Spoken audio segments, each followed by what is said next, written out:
안녕하십니까. 신인기대 국방TV 시큐리티 뉴스입니다. 자, 오늘도 아주 중요한 안보 소식 말씀드리도록 하겠습니다. 썸네일 보셨겠지만 정말 놀라운 일이 발생했습니다. 중국 수도 베이징을 지키는 최강의 기계화 부대인데요. 우리 한국으로 치면 수기사, 맹호부대쯤 되는 그런 아주 완전히 최일선급 부대인데 그 부대가 증발해버렸어요. 이게 도대체 무슨 일이냐. 그래서 시진핑이 경로를 했다고 하는데 어떤 내용인지 보도록 하겠고요. 자, 우리 한국 방산이 폴란드에 유럽에서 세 번째로 큰 방산 전시회 주도국 자격으로 참여하고 있다. 제가 심층 분석도 해드렸었는데 정말로 우리 한국 방산이 여기에서 큰 관심을 끌면서 특히 K2 흑표전차 같은 경우에 추가 대박을 터뜨릴 수도 있다라는 현지 분위기가 있는데 어떤 내용인지 보고 북한 관련 소식 또 살펴보고 들어가겠습니다. 자, 들어갑니다.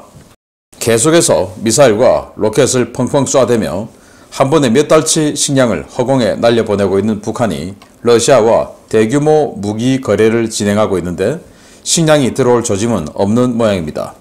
추수를 앞두고 곡물 가격이 떨어져야 하는 시기에 식량 가격이 더 폭등하면서 민심이 극도로 흉흉해지고 있습니다. 북한도 상황을 파악했는지 폭동 진압부대를 크게 증강했다는 소식입니다. 추수를 앞둔 9월 북한 전역의 쌀 가격 상승이 범상치 않은 상황이며 최근 5년 내 최고치 갱신이 보고된 곳도 있다고 북한 전문 매체 데일리 NK가 복수의 북한 내부 소식통을 인용해 9월 7일 보도했습니다. 매체에 따르면 9월 3일 기준 평양에서는 쌀 1kg이 6,100원에 거래됐는데요. 이는 직전 조사 시기인 8월 20일의 5,730원에 비해 6.5%가 급등한 가격입니다. 양강도 해산에서도 1kg에 6,400원을 기록하며 코로나 봉쇄로 인해 쌀값이 최고치를 기록했던 지난해 7월 이후 최고 기록을 갱신했습니다. 북한 장마당에서 평상시 쌀값은 1kg에 4,000원대 후반에서 5,000원대 초반이었는데요. 북한 당국이 쌀 수입량을 크게 늘렸다고 밝혔음에도 불구하고 시장에서는 쌀은 물론 대체 식량인 옥수수 가격도 전월 대비 10.8% 급등했습니다. 식량 가격 폭등으로 민심이 동요하자 북한은 추가 식량을 확보해 주민들에게 공급하는 대신 폭동 대비 진압 무력 강화에 나섰습니다. 북한은 이달 초 사회안전군 무장기동부대 병력과 무기 증편 작업을 완료했다고 당 중앙에 보고했는데요. 이번 증강 사업에 따라 무장기동부대의 정원과 화력이 크게 강화됐습니다. 북한은 권총과 자동소총, 기관총, 저격총 등으로 무장한 무장기동부대를 중대 단위로 묶어 각 시와 군 단위에 한두 개 중대씩 배치하고 있는데요. 각 중대 정원은 120명이고 각 지역에는 이러한 무장기동중대를 지원하는 저격부대와 특수부대, 종합기술병종구분대가 별도로 편성되어 있습니다. 이들은 일반 안전원들과 연계해 치안 유지 활동을 벌이거나 유사시 불순 분자들의 책동과 시위 진압, 정규군과의 연합작전 등을 통한 밀란 진압 등의 임무를 수행하도록 되어 있는데요. 오는 9월 9일 민간 무력 열병식에서 새로 개편된 부대와 장비가 대거 소개될 것으로 전해지고 있습니다. 북한이 이 같은 시위 진압 무장 조직을 강화하는 것은 그만큼 내부 불안 요소들이 많아지고 있다는 방증인데요. 미사일 몇 발 덜 쏘고 주민을 먹여 살리는데 조금만 신경 쓰면 될 일을 이렇게 어렵게 해결하려는 북한, 지도부에 가학 성애자들이 있는 것이 아닌지 모르겠습니다. 네, 이렇게 장마당에서 갑자기 곡물 가격이 치솟고 있다. 코로나로 국가 전체를 봉쇄했던 북한이 그 코로나 봉쇄 때보다 더 비싼 곡물 가격이 되고 있다. 이거 좀 이상하죠. 봉쇄가 풀리고 나서 올 초부터 이 국경을 통해서 또 바다를 통해서 중국과 러시아에서 밀과 쌀이 많이 수입돼 들어오고 있는 것으로 알고 있는데 이렇게 쌀값이 폭등하고 있으니 또 옥수수 값도 한 여름에 옥수수 그렇게 지금 수확을 많이 했을 거 아니겠습니까? 7, 8월 옥수수 많이 생산하고 9월 지금도 옥수수 나오고 있죠. 그런 와중에 왜 가격이 오르냐 이런 불만이 생길 수밖에 없고 굶어 죽는 굶는 사람들이 나오는데 미사일 한 번 쏘는데 1조 원씩 쏘고 있으니 분노의 치밀어 오를 수밖에 없죠. 이거 자기들끼리만 있으면 모르는데 우리 대북 선전 매체들에서 단파 방송으로 북한으로 라디오 방송들이 들어갑니다. 이를테면 KBS 한민족 방송, 같은 이런 경우 또 RFA 같은 경우 다 들어가죠.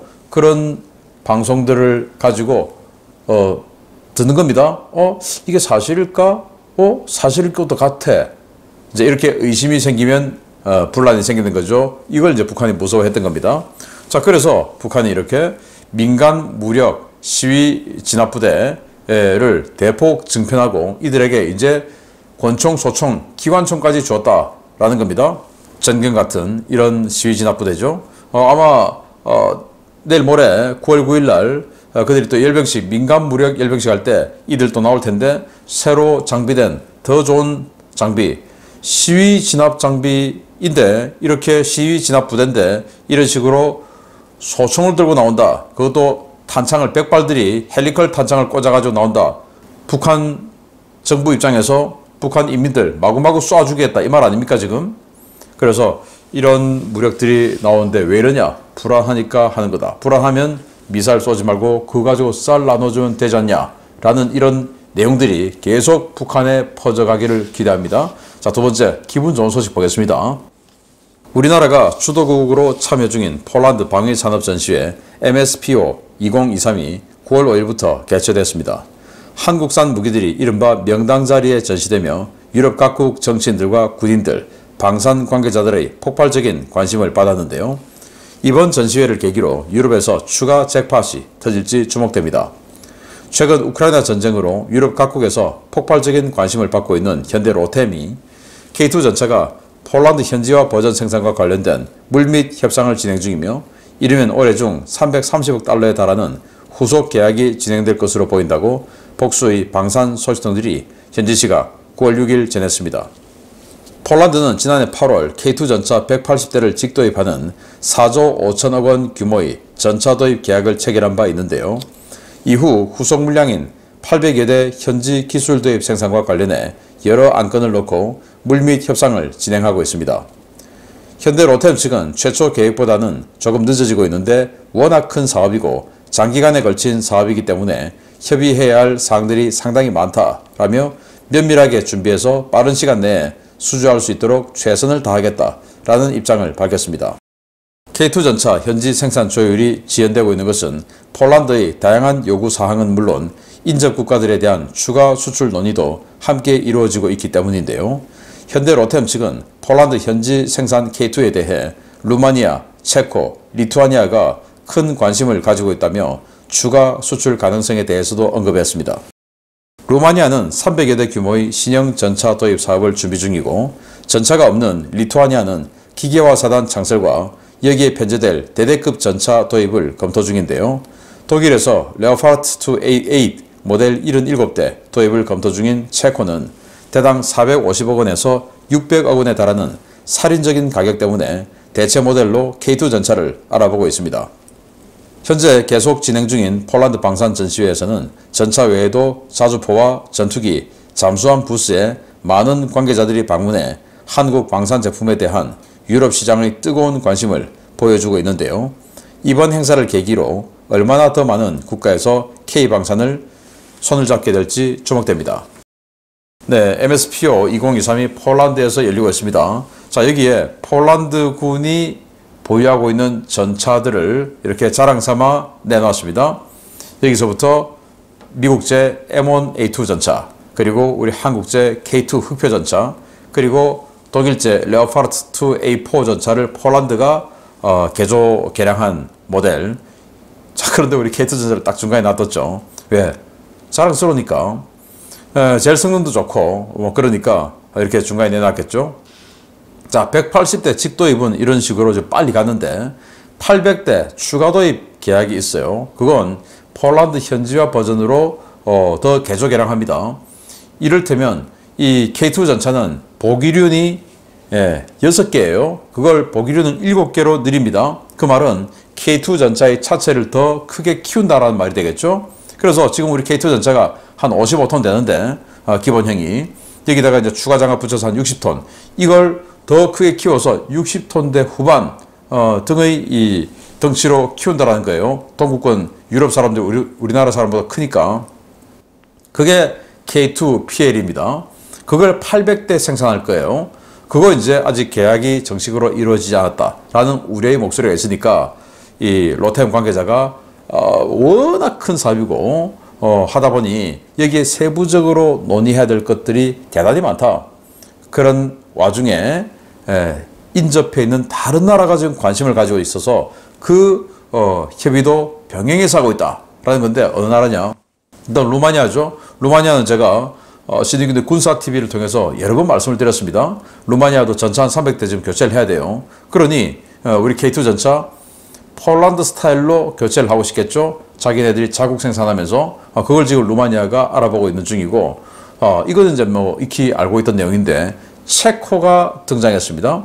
체코는 독일의 레오파르트 2 A7을 살 것처럼 보였는데 갑자기 우리 K2를 알아본다는 거예요. 왜냐? 레오파르트 2 A7이 단종되고 A8로 되면서 가격이 폭등해 버렸습니다. 최소 450억, 최대 600억에 지금 논의가 되고 있는 가격대인데 전차 한 대 500억 이상이 말이 됩니까? 우리 FA50 전투기 가격에 전차를 산다. 정말 기가 막힌 일이죠. 그게 바로 독일제이기 때문인 거죠. 그래서 체코는 군 현대화 그리고 나토 표준화를 위해서 보병 전투장갑차는 스웨덴제 CV90을 샀고 그리고 자주포는 프랑스제 정말 허접한 자주포인데 그거 왜 샀는지 모르겠는데 세자르 자주포를 샀어요. 우리 K9 자주포보다 성능 한참 떨어지는데 우리 K9 자주포 비슷한 가격으로 참 바보 같은 일이었죠. 즉 체코는 독일제 장비를 안 사도 되는 전례가 있는 나라다 이겁니다. 그러니까 체코는 이 가격이 너무 비싸. 근데 이게 레오파르트 A8보다 성능은 더 좋은데 가격이 반값 또는 60%밖에 안 된다고 깜짝 놀라는 거죠. 그래서 체코가 지금 이거 알아보고 있다. 또 리투아니아, 특히 리투아니아는 폴란드의 안보를 많이 의존을 합니다. 수알키갭, 벨라루스에서 칼리닝그라드를 연결하는 그 수알키갭, 이번에 벨라루스 군하고 뭔가 긴장이 지금 고조되고 있는 곳 아니겠습니까? 근데 이게 폴란드 16기계화 사단, 포메라니안 사단이 가는데 바로 이 K2 전차 장비한 부대죠. 그 바로 마주하고 있는 곳이 리투아니아인데 이 리투아니아는 뭐 군대가 거의 없다시피 하다가 이거 우크라이나 전쟁 보니까 안 되겠다 해서 기갑 사단, 기계화 사단을 하나 창설하려고 해요.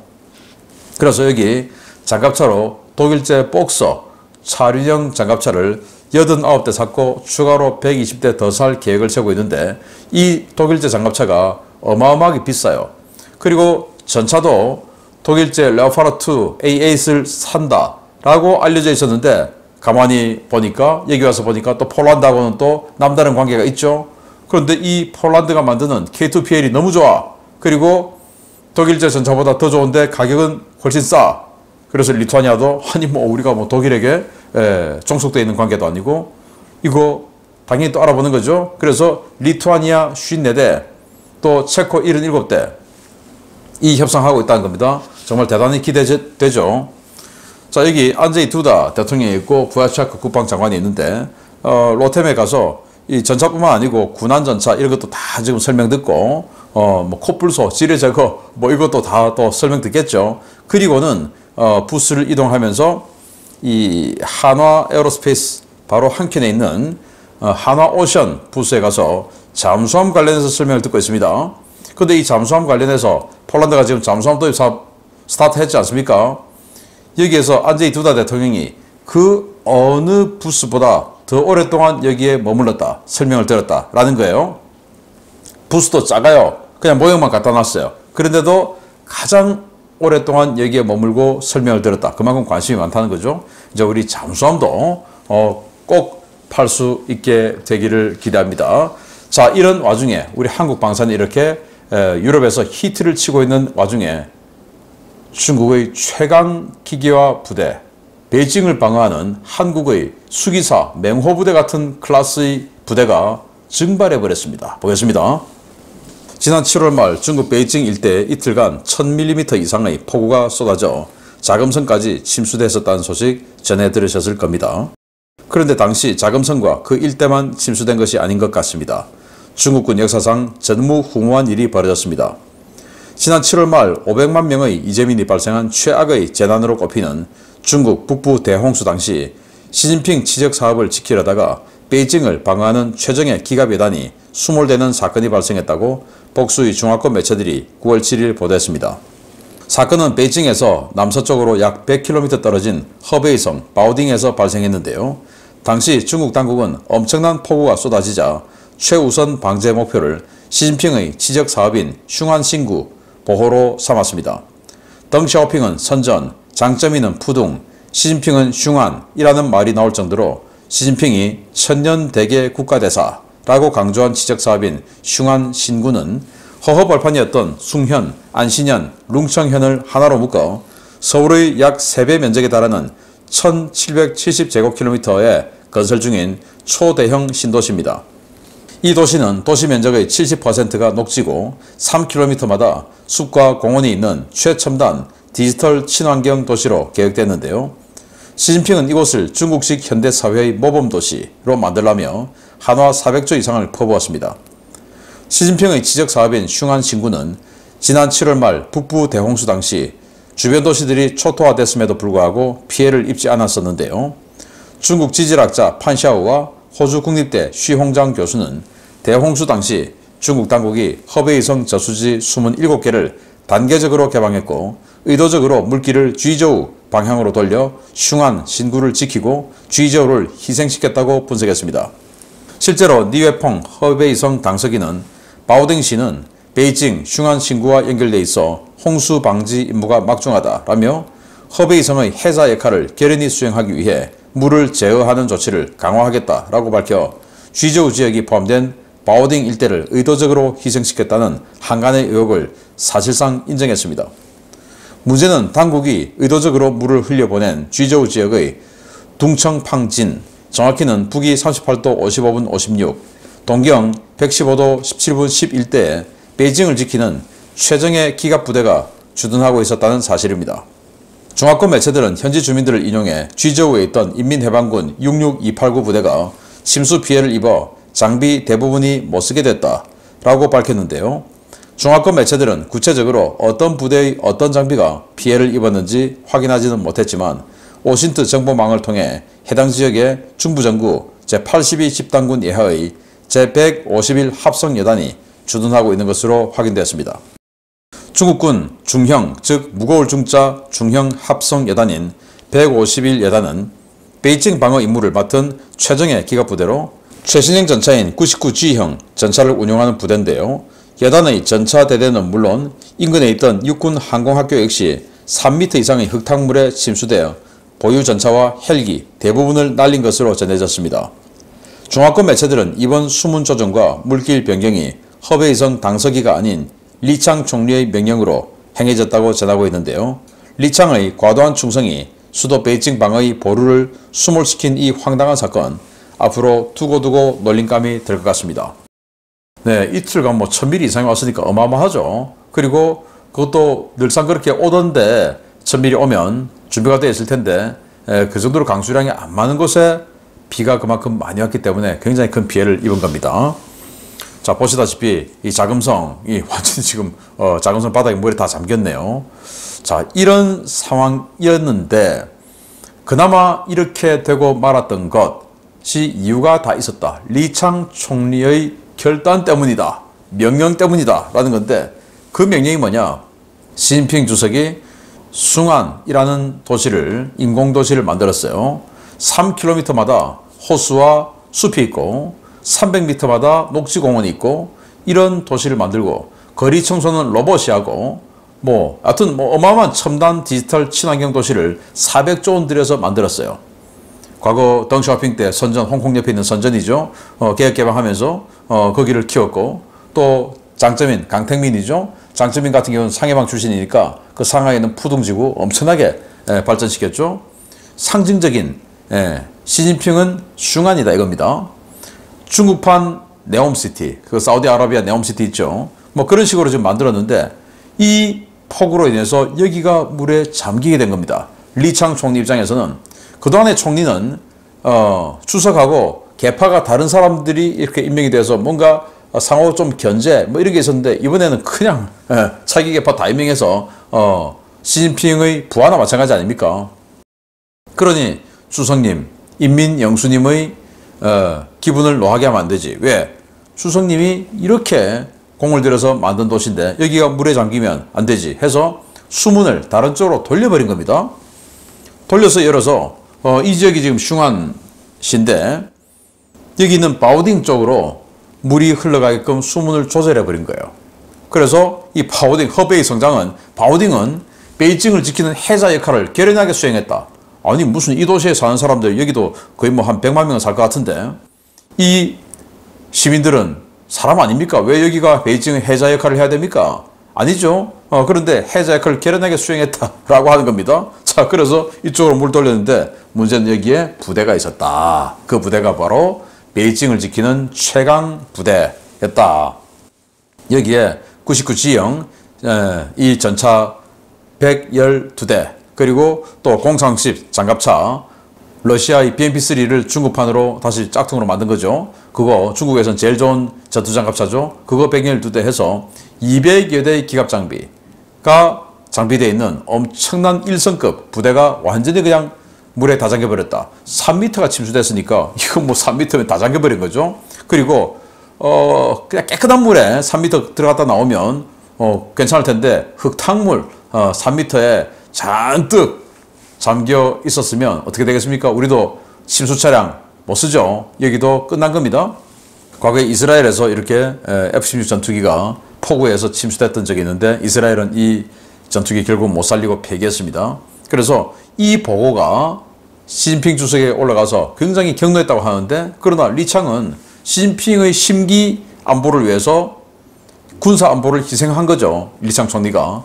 아무튼 한 사람의 심기 안보를 위해서 뭐 군사 안보 그리고 수백만 시민의 생명도 해자 역할을 하기 위해서 결연하게 희생했다라고 하는 데가 바로 중국인데 어쨌든 뭐 여기는 국방TV이기 때문에 기갑에다 하나가 날아가 버렸다라는 소식을 재밌게 전해드렸습니다. 마치겠습니다. 감사합니다.